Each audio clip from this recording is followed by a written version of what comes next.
Vous êtes héritier dans le cadre d'une succession. Vous êtes ce qu'on appelle un ayant droit, un indivisaire, à côté d'autres indivisaires bien souvent. Plusieurs questions se posent. La première est de savoir si on peut utiliser les biens ou le bien indivis. La réponse à cette question est oui, sous certaines conditions. Il faut avoir l'accord, bien sûr, des autres indivisaires. Il faut verser éventuellement une indemnité aux autres indivisaires. Et il faut respecter la destination du ou des biens, c'est-à-dire ce pourquoi ils existent et ce pourquoi ils sont faits. Alors, quel type d'acte peut-on faire à titre individuel par rapport à une indivision? Trois catégories d'actes. Il y a les actes conservatoires. Si le bien est en danger, vous pouvez agir seul pour le protéger, par exemple. Deuxièmement, il y a des actes qu'on appelle de gestion courante.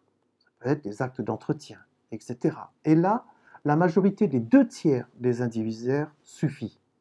En revanche, pour la dernière catégorie d'actes, qu'on appelle les actes de disposition, c'est-à-dire la vente, et par exemple, vous devez avoir l'unanimité des indivisaires avant d'agir.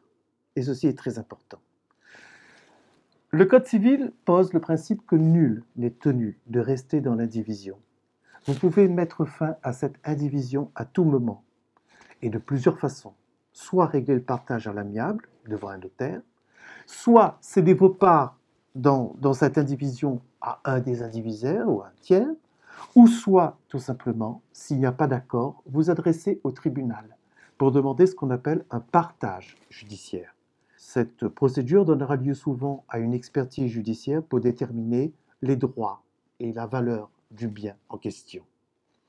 Je peux vous aider dans cette procédure et n'hésitez pas à venir me rencontrer si tel était le cas.